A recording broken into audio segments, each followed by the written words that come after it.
ان کے قبائل کی طرف لوٹا دیتے تھے، جو چھوٹی چھوٹی بستیاں جو شہر تھے، تاکہ ان شہروں میں بھی مدنی اصول، شہری اصول جو ہیں وہ قائم ہو جائیں۔ اور کم از کم کہتے ہیں کہ ان شہروں کی تعداد تقریباً 100 کے قریب تھی جہاں پہ حضرت ادریس علیہ السلام نے اپنے طلباء کو بھیجا۔ یہ بھی کہا جاتا ہے کہ پہلی ہستی جنہیں علم نجوم، علم حکمت و نجوم، ٹھیک ہے، وہ جب آیا وہ حضرت ادریس علیہ السلام تھے۔ تو اور کہا جاتا ہے کہ اللہ تعالیٰ نے ان کو یہ حکمت کا علم اور نجوم کا علم سکھایا کہ افلاک اور ان کی ترتیب کیا ہے، اور ستارے کواکب وغیرہ جو ہیں ان کے موومنٹس کیسے ہوتی ہیں، اور جو ہے اس سے کس طرح سے رموز اور اسرار ہوتے ہیں۔ تو ان کو اسی طرح علم عدد و حساب بھی سکھایا۔ تو علماء کا یہ کہنا ہے کہ اللہ تعالیٰ کے حکم سے ان پہ یہ جو ہے کشف ہوئے تھے، یہ جو علوم تھے ان کے۔ اگر اللہ تعالیٰ حضرت ادریس علیہ السلام کو یہ کشف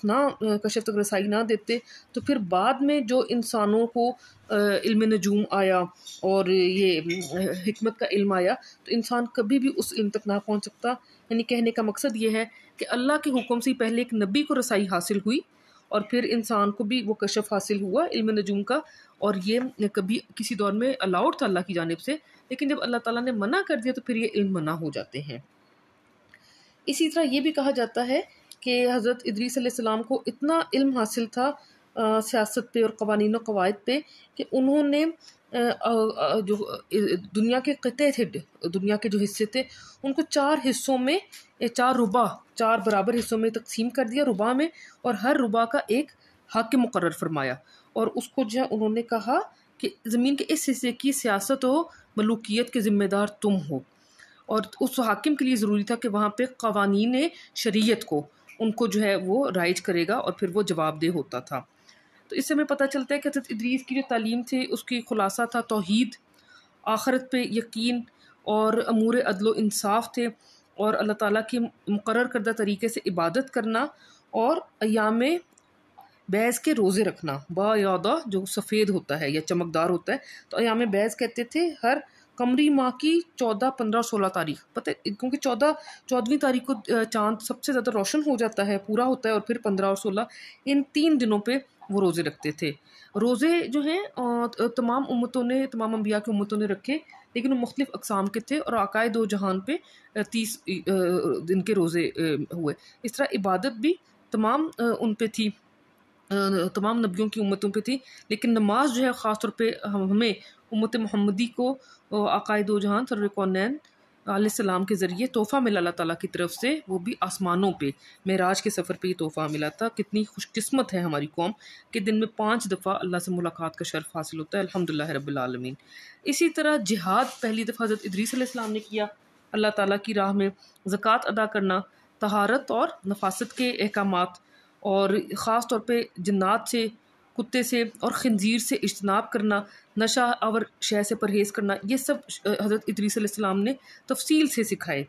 اسی طرح اللہ کے حکم سے سال میں چند دنوں میں عید کی جاتی تھی، اور چند مخصوص اوقات میں نذر و قربانی فرض قرار دیا گیا تھا، اور ان میں سے بعض جو ہیں وہ رویت ہلال یعنی کہ چاند کی تاریخوں پر ہوتی تھیں عبادات، اور بعض جو ہیں سورج کے کسی برج میں داخل ہونے پر ہوتی تھیں، یعنی کہ جو سیارے ہیں اور بروج ہیں اور سورج کی جو موومنٹس ہیں اس کے تعلیم کے لحاظ سے ہوتا تھا۔ اسی طرح جو نذر و قربانی کا ہم نے ذکر کیا، کہتے ہیں کہ ادریس علیہ السلام کی قوم پہ اللہ کے حکم سے ہی 3 طرح کی نذر و قربانی تھی، یعنی کہ خوشبوؤں کی دھونی دینا، جانور کی قربانی، اور اس کے علاوہ میووں، پھلوں اور پھولوں کی جو موسم آتے ہیں تو موسم میں سے جو پہلی چیز ان کو ہو اس کی نظر دیتے تھے وہ۔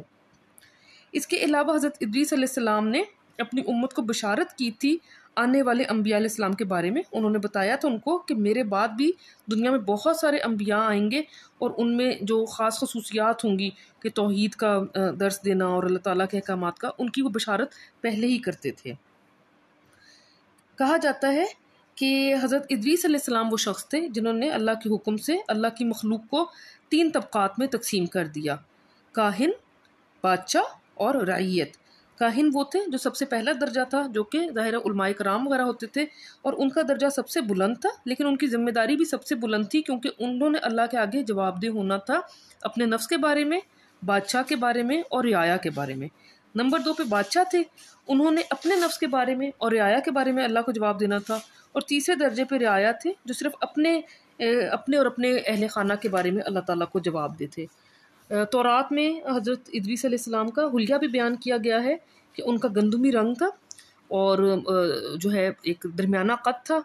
سر پر بال کم تھے، خوبصورت اور خوبرو انسان تھے، گھنی داڑھی تھی، اور ان کے جو ہے چہرے میں اور جسم میں مضبوط ان کے تھی،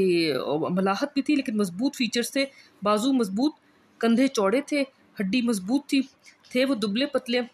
اور ان کی چمکدار سرمگی آنکھیں تھیں، گفتگو بہت باوقار کرتے تھے، خاموشی پسند تھے، سنجیدہ رہتے تھے، چلتے ہوئے بہت متین نظر آتے، نگاہوں کو نیچا رکھتے اور ہر وقت فکر و خوض میں گم رہتے، اور جب ان کو غصہ آتا تو اتنا غضبناک ہو جاتے تو غضبناک ہو کے بات کرتے ہوئے شہادت کی انگلی سے بار بار اشارہ کرتے تھے۔ کہا جاتا ہے کہ ان کی عمر 82 سال تھی، اور وہ ایک انگوٹھی بھی پہنتے تھے جس پہ عبارت تھی کہ اللہ تعالیٰ پر ایمان کے ساتھ صبر فتح مندی کا باعث ہے، الصبر مع الایمان باللہ یورث الظفر۔ اس کے علاوہ کہتے ہیں کہ وہ اپنی کمر کے ساتھ بھی ایک باندھتے تھے ایک پٹکا جس پہ ایک تحریر ہوتی تھی کہ حقیقی عیدیں اللہ تعالیٰ کے فرائض کی حفاظت میں پوشیدہ ہیں، اور دین کا کمال شریعت سے وابستہ ہے، اور مروت میں کمال دین کی تکمیل ہے۔ اسی طرح وہ نماز جنازہ کے ٹائم پہ بھی ایک پٹا باندھتے تھے جس پہ لکھا ہوتا تھا کہ سعادت مند ہے وہ جو اپنے نفس کی نگرانی کرے اور پروردگار کے سامنے انسان کے شفیع اس کے نزدیک اپنے نیک اعمال ہیں۔ واللہ عالم کہ یہ پٹے انہوں نے کبھی باندھے یا نہیں۔ حضرت ادریس کے پند و نصائح اور آداب و اخلاق کے بہت سارے جملے مشہور ہیں جو کہ ابھی تک رائج ہیں، لیکن ہم ان میں سے صرف چند بتائیں گے۔ انہوں نے فرمایا کہ اللہ کی بے کران نعمتوں کا شکر انسان کی طاقت سے باہر ہے، شکر ادا کرنا۔ دوسرا کیا؟ حکمت روح کی زندگی ہے، اور پھر یہ کہ جو ضروریات زندگی سے زیادہ طالب ہوا وہ کبھی قانع نہ ہوا۔ اب وہ اتنے جو ہے پڑھے لکھے اور اتنے درس و تدریس والے آدمی تھے، تو علماء کی ایک جماعت کا یہ عقیدہ بھی ہے کہ طوفان نوح سے قبل دنیا میں جس قدر علوم شائع ہوئے ان سب کے معلم اول خنوخ نبی یعنی کہ حضرت ادریس علیہ السلام تھے۔ واللہ عالم۔ ہم نے بس یہ بھی بتا دیا کہ قرآن کریم میں کتنا ذکر ہے اور جو ہے حدیث پاک میں کیا ہے، اور پھر تورات میں کس طرح کے ذکر ہیں، تو اللہ تعالیٰ قبول فرمائے، اور اللہ تعالیٰ ان نیک ہستیوں کے صدقے ہمیں ان کی جو ہے جنت میں ان کے دست شفقت اور ان کے ماننے والے، ہم تو بہت گنہگار ہیں کہ انبیاء علیہ السلام کا دست شفقت ہمیں نصیب ہو۔ ہمیں تو ان کے جو پیروں کی مٹی تھے صحابہ کرام، ان کے پیروں کی مٹی، اولیاء کرام اور ان کے پیروں کی مٹی سے بھی بدتر ہم لوگ ہیں، تو اللہ تعالیٰ ہمیں ان کا جو ہے نا سائے نصیب فرمائے، اگر ہمیں اللہ بخش دے اور جنت میں ہمیں داخل کرے اور عذاب الہی سے بچائے۔ اللہم آمین ثم آمین۔ صدقہ جاریہ سمجھ کے شیئر بھی کریں۔ جزاکم اللہ خیرا کثیرا۔